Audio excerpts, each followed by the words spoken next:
Hello guys, ito. Maglilinis lang tayo ng mga alahas na ganito. Ito lang po, itong tubig na to, lalagyan lang po natin ng konting joy. Yan. Yan po. Babad po muna natin siya. Yan po.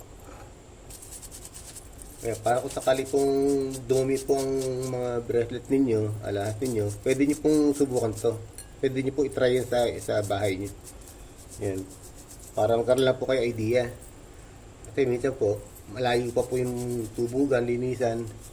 Kaya, pwede nyong gawin sa bahay. Yan. Alam niyo po, una, abala, tsaka pamasahe, pagpunta sa gawaan. Yan. Ito lang po ginagamit ko dyan, Joy. Yan. Para madali po siya malinis yung yung pinaka dumi niya po sa sa loob. Yan. Ganyan lang po, madali lang po yan.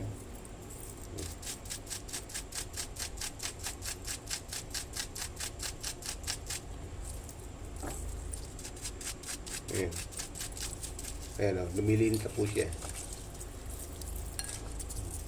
Ayan po, kuminta pa po siya. Natanggal po yung mga alikabok niya sa loob. Ayan po.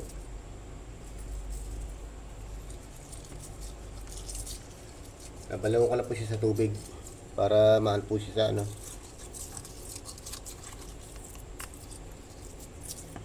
Ayan po, kumintab na po siya. Pwede po siyang hindi ipatubog. Ayan. Malinis na, makintab na po. Okay, salamat po.